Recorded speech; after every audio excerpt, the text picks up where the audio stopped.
Sir Keir Starmer, Your Majesty. Your Majesty. You must be utterly exhausted and nearly on your knees, but not much, quite a grueling. The British government has found itself in a situation that has never been seen in decades.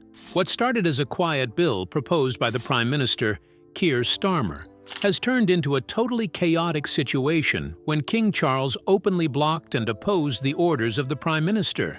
What did the Prime Minister order, and why did King Charles, who is known for sticking to the Constitution rules, go against him so openly? Join us as we dive into this shocking story about the chaos erupting in the British government. The bill that lit the fuse.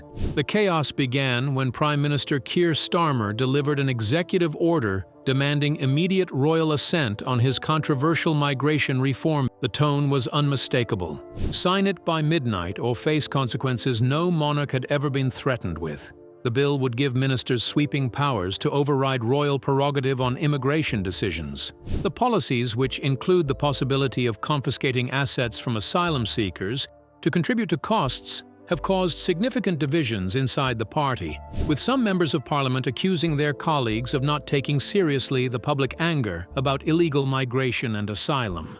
The Conservatives have said they could support the government to pass the tough new laws in the event of a major Labour rebellion. But in reality, it was a constitutional grenade dressed up as policy. Every advisor inside Number 10 knew it. Every palace aide knew it. And King Charles definitely knew it. However, the response of the king shocked the world in a way no one could have predicted. The king responded with a move so unprecedented it sent a shock wave through every room in Westminster. He refused, not diplomatically, a direct refusal written in formal language that made the air in Buckingham Palace go cold. The king wrote that the powers claimed in the bill exceeded constitutional boundaries, and he could not in good conscience approve legislation that altered the balance between Crown and Parliament without proper review. Within minutes, panic set in. Government sources described Starmer's rage as volcanic. His face flushed, his hands shook. He called an emergency cabinet meeting where the atmosphere turned toxic.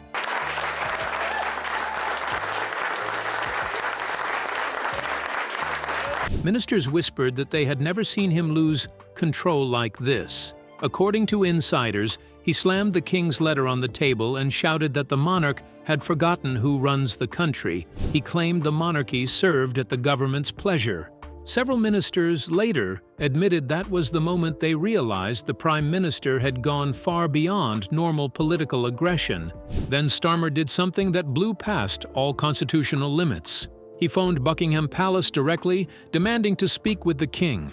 He was refused by the private secretary, which only made him more erratic. Witnesses said his voice cracked with fury as he issued threats. No British Prime Minister has ever spoken to the Crown. The Prime Minister reportedly demanded to speak with Charles immediately, was refused by the private secretary, and then made threats that left seasoned politicians speechless. The crisis was officially underway, but the next wave of confusion was already forming, and it would hit harder than anyone expected.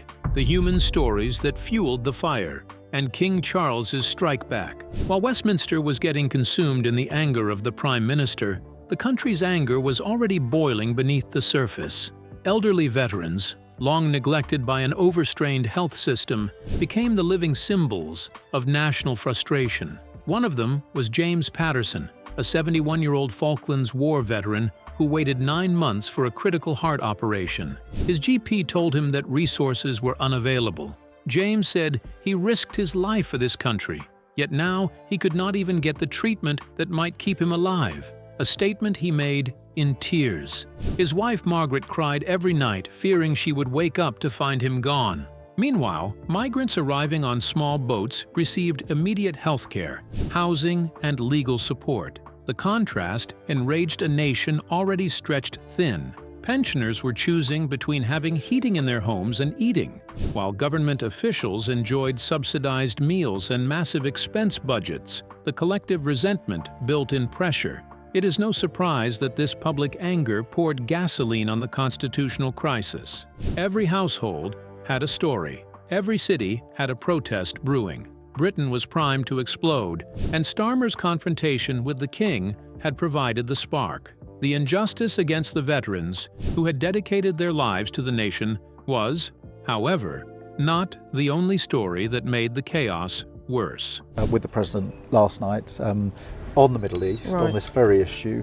In addition to the stories, General Sir Nick Parker described Keir Starmer's new Northern Ireland legislation as a national security threat, saying it would leave military personnel fearful of being hounded by vexatious legal claims in later life for carrying out their duties. The former commander-in-chief of the land forces made the comments after an unprecedented intervention by 9 four-star military chiefs who criticized the Prime Minister over the government's plans. On the eve of Armistice Day, some of the Army's former most senior officers accused Sir Keir of allowing human rights law creep to undermine the effectiveness of Britain's military. In their open letter, seen by The Telegraph, they warned that soldiers' trust in the legal system had collapsed to such a point that it risks everything. The dismayed response from some of Britain's most senior retired military figures underlines the level of revolt that has been brewing for months over the Northern Ireland Troubles Bill. On the other hand, General Sir Richard Barrons, the former head of the UK's Joint Forces Command, was among the signatories and said the risk to the Special Forces was acute. Speaking to The Telegraph before the letter was published, he said, "You're watching the effect of this ripple through some of the finest, sharpest soldiers in the British Army, which are the Special Forces, because they have to know that when they go into a difficult situation and do their best, they won't be subject to iterative ways to incriminate them. This is resulting in high-grade people leaving because they can't be confident they won't be subject to iterative witch hunts. This needs to stop." He concluded by stating that the Northern Ireland Troubles Bill needs to be taken down and at the very least should be started again, referring to it as another exercise of lawfare against the soldiers who served the Crown. One source close to the generals said the senior chief did not want to act in an adversarial way against the government, but warned this was just the tip of the iceberg of the anger that was brewing behind the scenes. They added that the leadership of the government refused to engage on this issue. This is a direct threat to national security. This lawfare is causing people to leave, but the government doesn't seem to want to engage.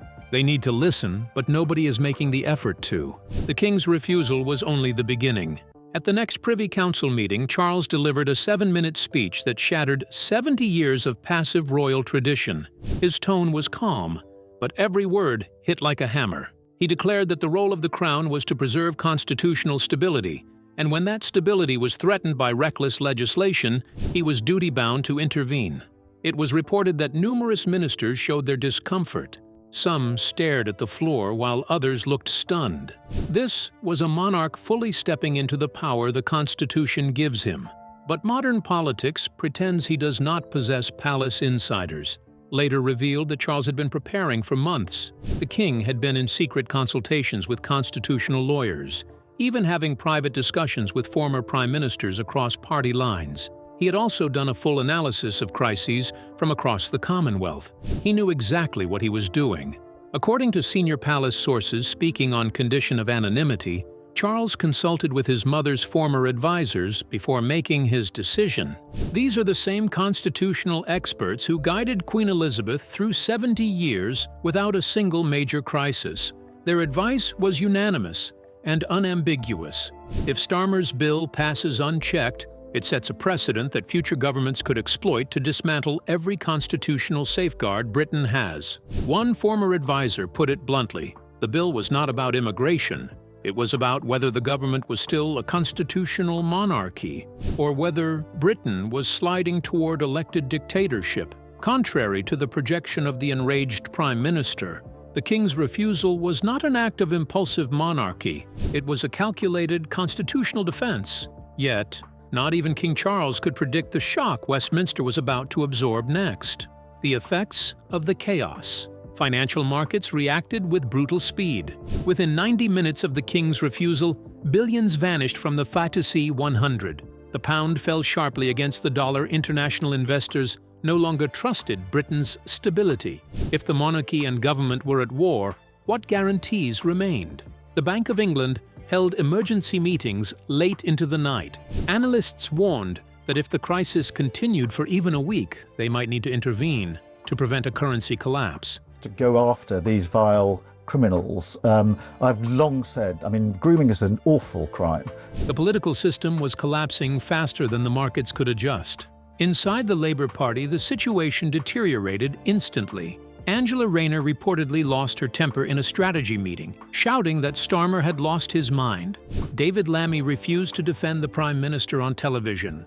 Veteran members of Parliament publicly criticized the government for overreach, arguing that the confrontation with the monarchy was unnecessary, but the situation was only getting worse. As the monarchy and the government tussled for the upper hand, things only became progressively more alarming. WhatsApp groups with names like Constitutional Crisis Response and Emergency Party Leadership buzzed with messages every few seconds, and public opinions exploded. One minister wrote that the Prime Minister was finished. Another argued they needed to act quickly or risk losing their seats. Leadership challenges were already forming behind closed doors. Starmer himself looked visibly broken during Prime Minister's questions. The House erupted in applause. The Prime Minister stood isolated in a room full of people who were against his dictatorship, and isolation was only the beginning. A dark-year move was coming, this time from Starmer himself. Rishi Sunak, normally measured and diplomatic, delivered a devastating blow. According to him, the Prime Minister claimed to defend democracy while attacking the very institution that has protected British democracy for 1,000 years. He suggested that the Prime Minister should spend less time threatening the King and more time serving the people. The House erupted in cheers after this speech. Even some Labour backbenchers remained conspicuously silent. But that was only the beginning, because what happened after the Prime Minister's questions revealed just how desperate Starmer has become.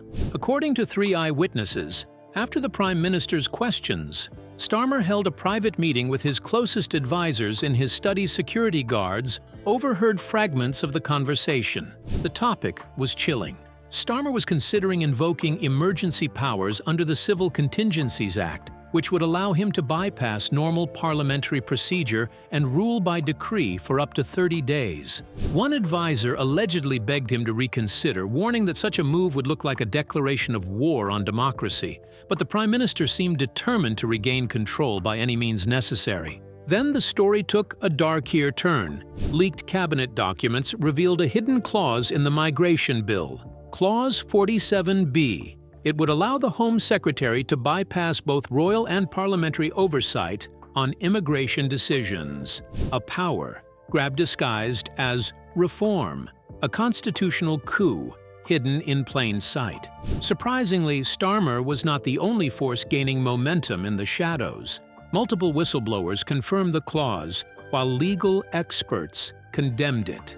To put it plainly, a Prime Minister was trying to strip away checks and balances that have protected British democracy for centuries. He was trying to establish an arbitrary government, claiming emergency powers with no oversight, no accountability, and no limits. The reality of that would be absolutely devastating for democracy. Newspapers across the spectrum blasted it as an authoritarian move by a power-hungry minister. The Times called it the most dangerous government overreach since Cromwell. The Telegraph ran the headline, "Labour's secret power grab exposed." Even The Guardian, traditionally Labour-friendly, questioned whether progressive reform has crossed into authoritarian territory. Constitutional law professor Dame Helena Kennedy, who is a Labour peer herself, she warned that if such powers became law, the country would no longer be living in a democracy. Starmer did not look like a strong reformer. He looked like a man trying to centralize power on an unprecedented scale. The rise of Nigel Farage. Meanwhile, while the government became increasingly chaotic, Nigel Farage, a member of the British Parliament and the leader of Reform UK, can be said to be having the political moment of his lifetime. While Starmer stumbled and Labour ministers plotted against each other, Farage stands calm and confident before packed rallies across Britain. While Labour burned, Nigel Farage surged. He spoke at packed rallies across the country, declaring that he was not the one attacking the monarchy, or rewriting the Constitution. He positioned himself as a defender of British tradition. His message resonated with thousands who felt their country slipping away. Polls soon showed Reform UK climbing past Labour. Tory strongholds became battlegrounds. Red wall constituencies began leaning toward reform. Social media exploded with clips of Farage delivering fiery speeches. For the first time in British political history, Farage's party is within striking distance of actual power. In red wall constituencies that Labour won in 2024, the reform is now leading by 6 to 9 points. In traditional Tory strongholds, it has become a three-way dead heat. Farage isn't just winning protest votes anymore.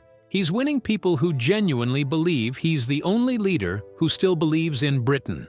Conservative defections to reform accelerated dramatically. 5 Tory members of Parliament have privately indicated they're considering crossing the floor. For context, if even 3 make the jump, the balance of power shifts completely. Reform's deputy leader told Sky News that membership applications crashed their website 3 times yesterday from overwhelming demand. The British people were sending a message. They've had enough of politicians who despise their own country. The best part was, Farage did not need to attack the government. The crisis was doing it for him. But here's where it gets really interesting. International leaders began weighing in, and their interventions were, unfortunately, making everything exponentially worse for Starmer.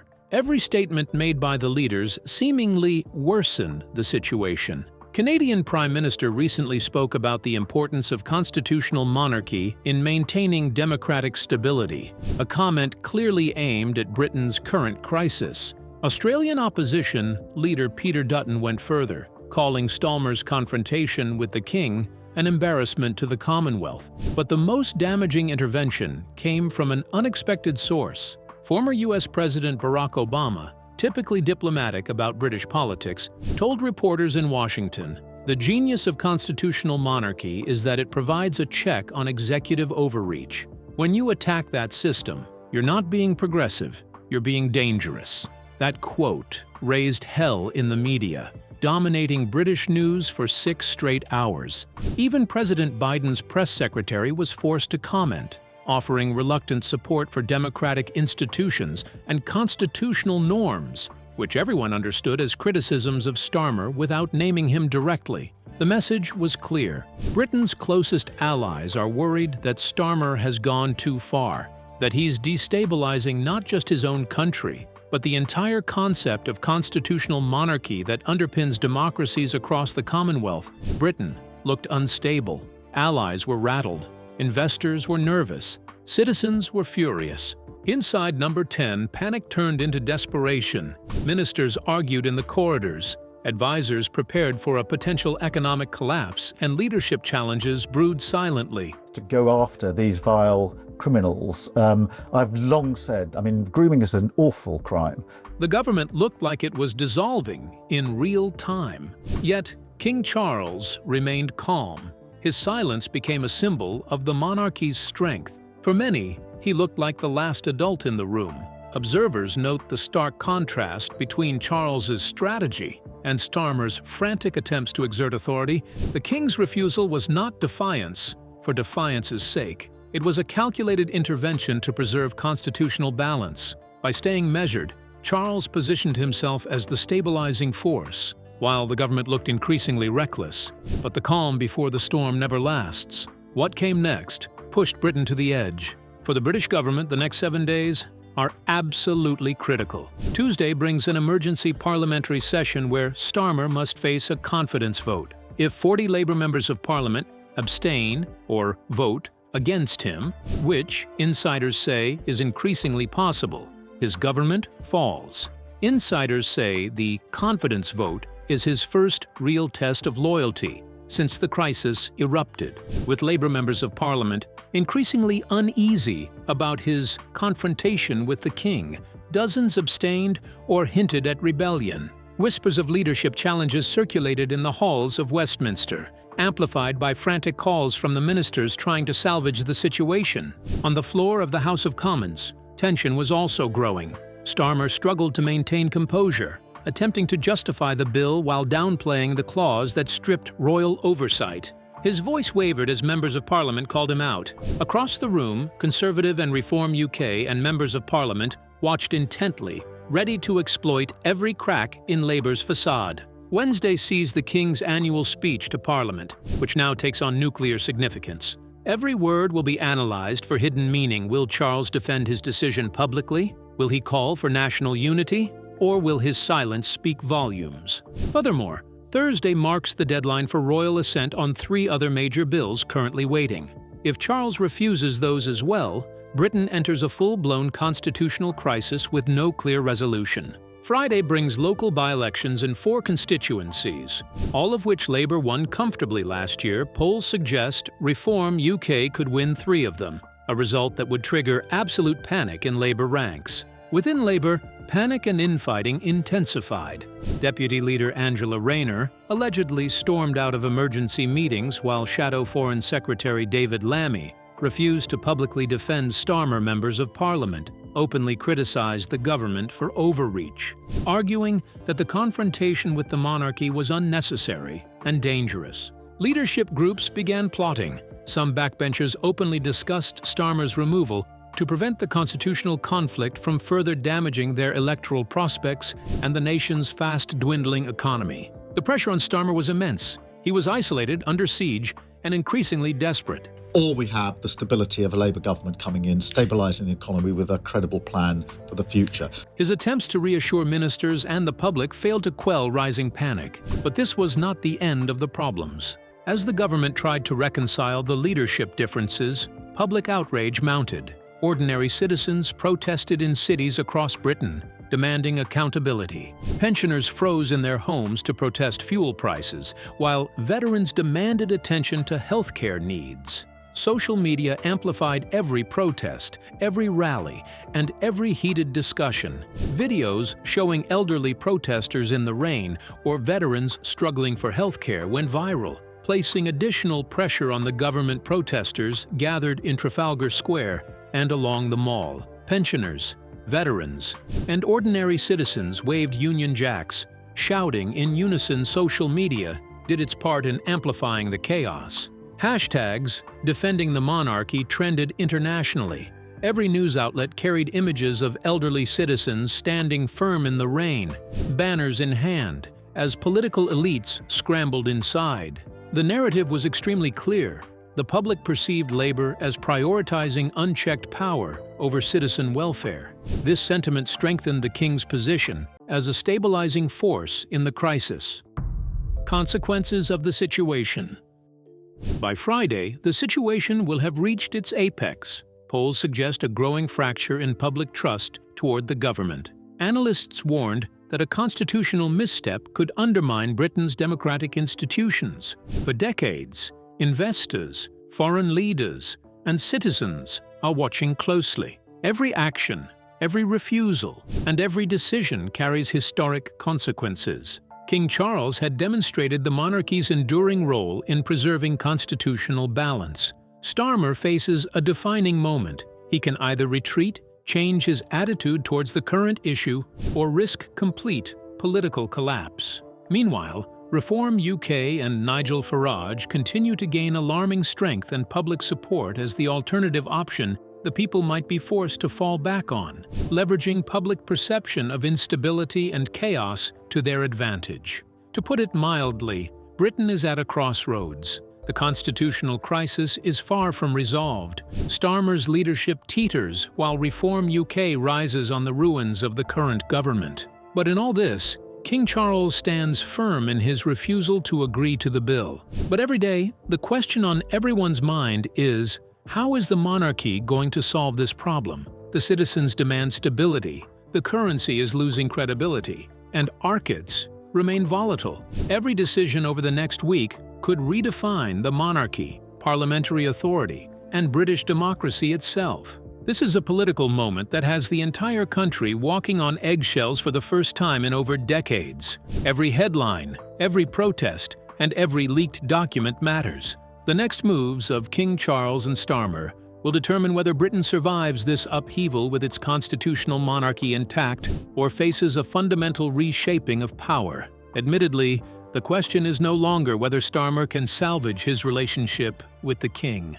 It is whether he can survive the week as Prime Minister Britain is watching its government collapse in real time, its economy shudder under constitutional uncertainty, and its political landscape transforming in ways nobody predicted. This crisis will be studied for decades as the moment when a prime minister forgot that in Britain, power comes with limits, tradition comes with respect, and the crown exists precisely to stop people like him from going too far.